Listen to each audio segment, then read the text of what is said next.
Assalamualaikum warahmatullahi wabarakatuh. Salam dan damai sejahtera untuk kita semua. Om Swastiastu, Namo Buddhaya, salam kebajikan. Bertemu lagi di YouTube Media Kami Hor Jakarta MKJ dalam konten edukasi 5 menit. Kita akan berbicara tentang THR, tunjangan hari raya keagamaan. THR keagamaan adalah pendapatan non-upah yang wajib dibayarkan oleh pengusaha kepada pekerja atau buruhnya menjelang hari raya keagamaan. Ini adalah seperti tadi saya katakan, pendapatan upah yang diberikan menjelang hari raya keagamaan. Ya, jadi tidak dalam arti hanya untuk agama tertentu, tetapi semua agama di Indonesia yang diakui oleh pemerintah Indonesia, ya Muslim, ya Kristen, baik Katolik maupun Protestan, ya Buddha, Hindu, Konghucu. Ini adalah agama-agama yang diakui di Indonesia. Jadi setiap agama ini, setiap pekerja yang beragama yang saya katakan tadi berhak untuk mendapatkan tunjangan hari raya menjelang hari keagamannya. Kalaupun dikatakan mungkin teman-teman melihat saat ini lebih dominan THR keagamaan hanya diberikan pada saat menjelang hari raya agama tertentu misalnya. Ya kalau kita lihat gini, kebanyakan kan diberikannya pada saat mau hari raya Idul Fitri apapun agamanya.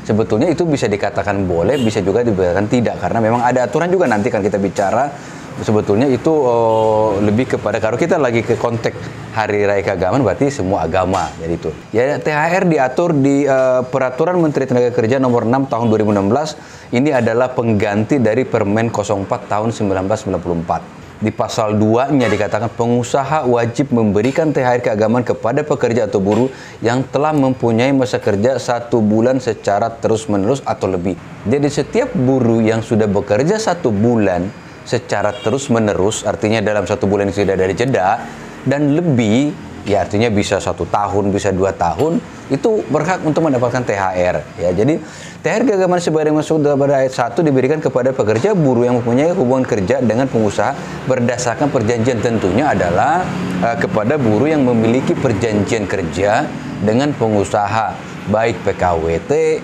maupun PKWTT, atau berbicara hari lepas. Sepanjang dia sudah bekerja 1 bulan terus-menerus, maka si buruh punya hak untuk dapat tunjangan hari raya keagamaan. Nah, berapa sih yang didapatkan oleh buruh ketika berbicara tunjangan hari raya keagamaan? Ya. Jadi, pekerja buruh yang telah mempunyai masa kerja 12 bulan secara terus-menerus diberikan THR-nya 1 bulan upah minimal. Ya, jadi dia tidak ada jeda, atau katakanlah dalam hal ini dia karyawan tetap, ya sudah lebih dari 1 tahun kerjanya, itu dapat THR-nya 1 bulan upah minimal. Kalaupun ada besarannya lebih dari itu, artinya itu adalah kesepakatan yang dituangkan dalam PP maupun perjanjian kerja bersama. Nah, bagaimana dengan pekerja yang katakan baru 3 bulan, baru 4 bulan? Nah, ini kan ada perhitungannya. Ya, perhitungannya adalah ini akan diberikan THR secara proporsional dengan cara hitung adalah masa kerjanya dia dikali 1 bulan upahnya dibagi 12. Ya, artinya kan patokannya adalah 12 bulan masa kerja. Ya, jadi ada pembagiannya di sana, ya. Jadi berapa lama dia kerja? 4 bulan kah? 3 bulan kan gitu kan? Lalu dibagilah 1 bulan upah dia berapa? Nah, dikalikanlah itu nanti baru dibagilah 12. Pembaginya adalah 12 bulan atau 1 tahun. Ya, itu artinya akan diberikan secara proporsional kepada si buruh berdasarkan besaran THR kalau si buruh itu, si pekerja itu belum mencapai masa kerja 1 tahun. Di pasal 5-nya jelas diatur di sana adalah THR keagamaan sebagaimana dimaksud dalam pasal 2 ayat 1 diberikan 1 kali dalam 1 tahun, artinya tunjangan hari raya diberikan hanya 1 kali dalam 1 tahun sesuai dengan hari raya keagamaan masing-masing. Ya, jadi bagi kawan-kawan katakan yang agamanya di luar, katakan agamanya Konghucu lah atau Kristen lah misalnya, sementara di perusahaan itu mayoritas Muslim, banyak sekali perusahaan yang memberikan THR itu di hari raya Idul Fitri, tidak mengakomodir bahwa kebutuhan karyawan yang Kristen sebetulnya kan di hari Natal gitu kan, atau Imlek bagi yang Konghucu misalnya. Nah, ini bisa dinegosiasikan teman-teman, kawan-kawan. Kalau di sana dari serikat pekerja, serikat buruh, ini harus mengakomodir kepentingan anggotanya yang juga yang beragama non-muslim katakan. Ketika katakan di perusahaan itu, saat ini kita jujur saja di banyak perusahaan di Indonesia ini, banyak sekali yang memberikan THR keagamaan itu hanya di Hari Raya Idul Fitri.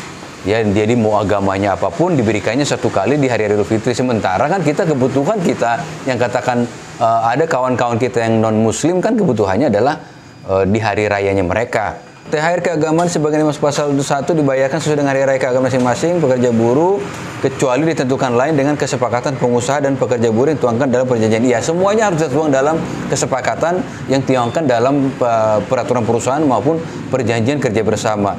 THR keagamaan sebagaimana dimaksud pada ayat 1 dan ayat 2 itu diberikannya itu wajib 7 hari sebelum hari hak keagamaan. Ya, ini untuk semua agama. Ya, kecuali ada diatur dalam bentuk lain. Misalnya perusahaan tidak mampu memberikan atau belum mampu memberikan 7 hari sebelum hari H. Kalau memang ada kesepakatan dengan karyawan ataupun serikat pekerja yang mewakili karyawan sah-sah saja. Misalnya 3 hari sebelum. Tapi semua itu harus berdasarkan kesepakatan. Kalau tidak boleh karena undang-undang peraturan Menteri Tenaga Kerja ini sudah mengatur bahwa paling lambat itu 7 hari sebelum hari H. Ya, jadi itu kawan-kawan, kita akan berbicara nanti hak-hak normatif lainnya di konten berikutnya. Itu dari kami. Assalamualaikum warahmatullahi wabarakatuh. Salam dan damai sejahtera untuk kita semua. Om Swastiastu, Namo Buddhaya, salam kebajikan. Perusahaan tidak boleh menghalang-halangi berdirinya serikat pekerja, serikat buruh dalam sebuah perusahaan. Dikenakan sanksi pidana penjara paling singkat 1 tahun dan paling lama 5 tahun.